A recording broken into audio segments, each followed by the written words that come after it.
Money, money, money is always the big question that people have. And the answer depends on what state you are as a person, where it's coming from. So for example, if you're state 1,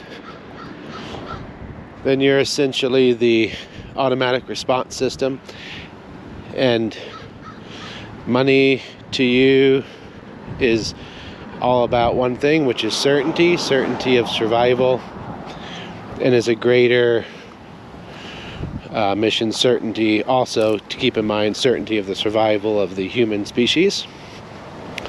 So that means certainty for food, certainty for water, certainty for love, because having a family or a partner increases your chances of survival.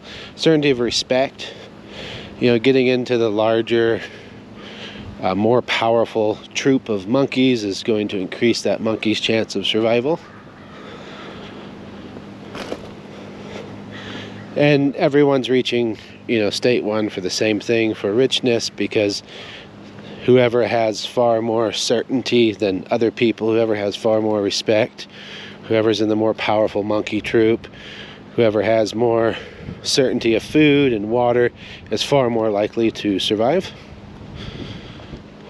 So money, money, money means richness, means striving for riches, which is the foolish errand that 99% of all humans are engaged in, maybe even 99.8 or 99.9.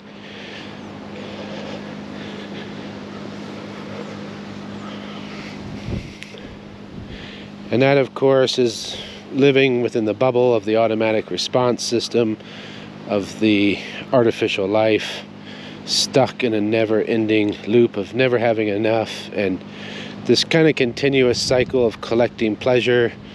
As you collect pleasure, you're collecting suffering, and then more pleasure and more suffering. It's a foolish journey, and one that always ends in misery. Always ends in one thing, which is suffering. Just look at the life of Johnny Depp and Amber Heard. Here they have fame, they've collected so much in the way of riches, and look at the idiots. They have to go on live TV and cry about how they poop on each other's pillows and the way they behave with each other. I know everyone thinks it would be different, they can live in that life and do it differently, but it's not. It's exactly the same. Because the more pleasure you collect, the more suffering you collect. A nutsack wagon. See, I was in the petroglyphs in Albuquerque looking at the old, writings. Apparently they were just doodles, but there wasn't one penis or one anything of that. But you see, that's what makes me think they're fake, because see, this is what we do. We draw dongs. Look at that. There's 2 penises and several references to it, and just one abandoned truck. So 2,000 years from now, people find this and they're going to find a penis, but when you look at the petroglyphs, there's not one single penis. Anyways, I digress. The other option, of course, is to be state 2 but unaware, which means people are aware that they're the Namakata and not their body, but they haven't really identified it. They're not really fully aware of it. They haven't really acknowledged it. So they're basically the same as state 1 people, just more confused. So basically, these are the people that tend to just be failures at money. Maybe they get it and they can't handle the emotions, so they spend it as quickly as they can, so they don't have to deal with it because they know there's something great. They're just confused.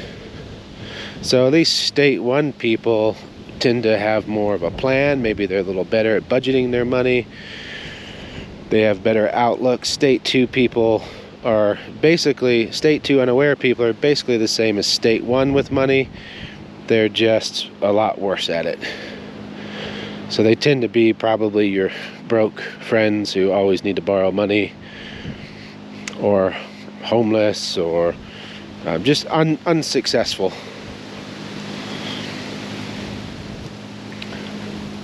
Now your state 2 aware person, however, who's uncommitted to being either Wapamo or Sinikawa, is almost in the same situation as a state 2 unaware person. Just maybe different levels, different kinds of failure, because they're a little Wapamo one day, and then they're a little Sinikawa, and then they're a little Wapamo, and then they say, well, I can lie here, I can take that which I haven't been given here a little bit, and back and forth, and change their mind. Not really committed to being Wapamo. Now, if you're not committed to being Wapamo, then you cannot live in Onondaga. And if you're not living in Onondaga, then you never have enough. Never have enough love, never have enough confidence, never have enough connections, never have enough significance, never have enough money, never have enough food, never have enough for your retirement. Simply because you can only have that by living in Onondaga. And because you're not Wapamo, you can't live in Onondaga. One day you collect Sakapatua, the next day you destroy Sakapatua. So basically what that means is you're not successful. And maybe not so much are you successful in the eyes of others, but in a different definition of successful, you're not it.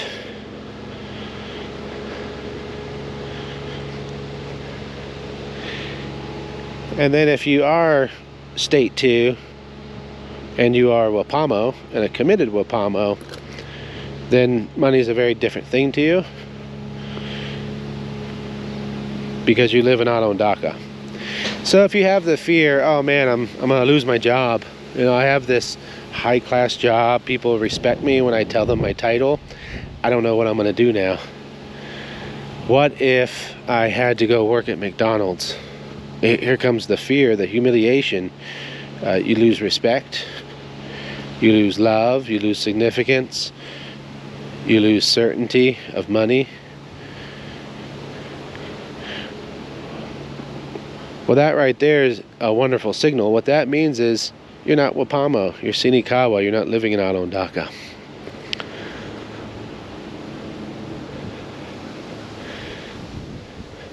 So the only real answer to money, money, money is to be Wapamo.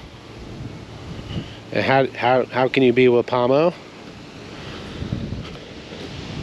Take only that which you've been given and absolutely nothing else. So if you have any of these feelings, these worries of money, for example, or worries of love or relationships, if you have any kind of worry like that, then you need to figure out what you took that you weren't given,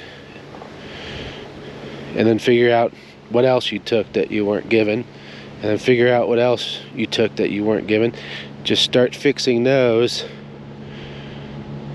and then you will be Wapamo, and then you will live in Onondaga, and all your problems are solved. And that can be solved as quickly as you get to it.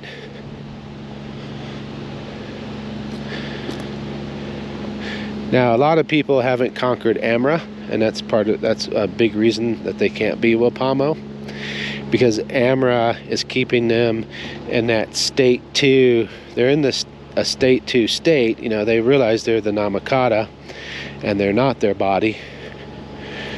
However, they keep being pulled Sinikawa, and being pulled Wapamo, and being pulled Sinikawa.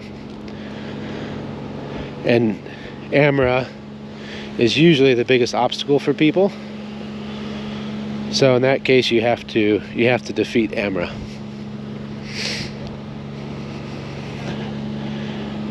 Until you defeat Amra, you won't be Wapamo, you won't live in Onondaga. It's a choice.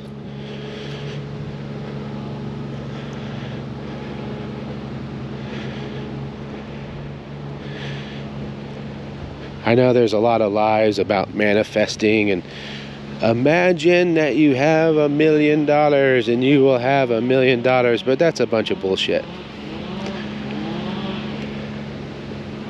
Does La Manta itself, is that its path that you have $1 million? Did you ever stop to ask?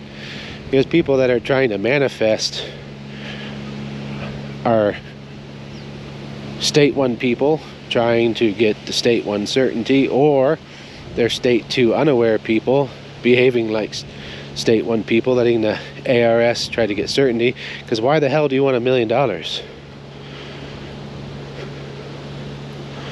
Why do you want riches? I'm not saying a state two Wapamo living on Alondaka can't be rich, but why would you want that?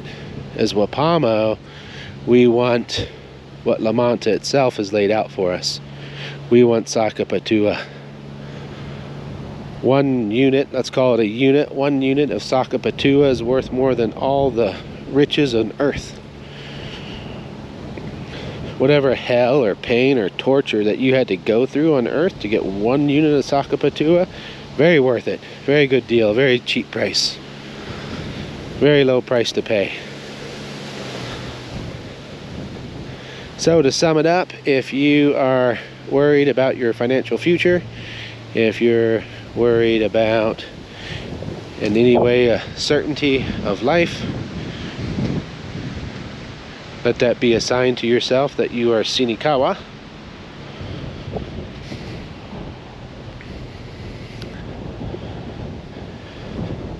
Fix it. Be Wapamo. Decide if you believe. Do you want to be Wapamo? Do you believe it? Decide it. Do it.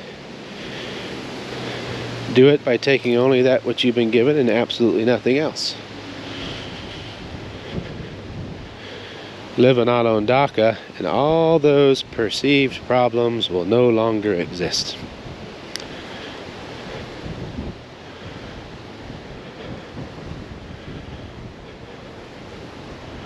So as an example, let's say a guy's a manager of a bank, bad economy, things get shut down, doesn't know what he's going to do.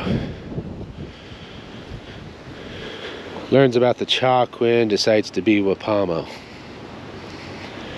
Is he angry at the economy or the system or the bank for firing him? No. Why? Because the bank, the economy, the system never gave him the assurity that he'd always have a high-class, high-paying job. So he doesn't take it.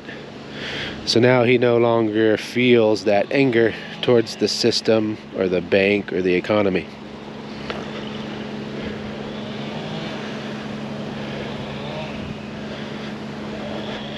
Now that his beliefs are changed, his views on the world are changed, his actions are changed, his wants are changed, what's he looking forward to in the future now?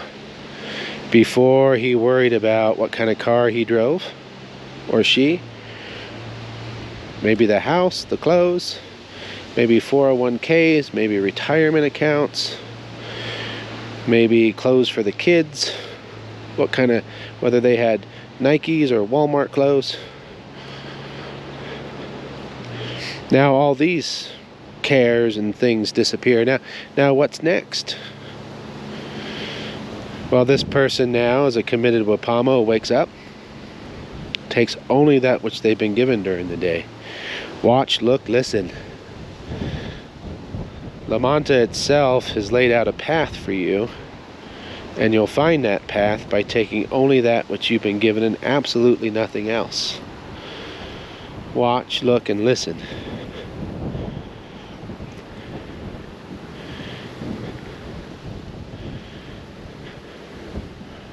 What's next for that person? I don't know.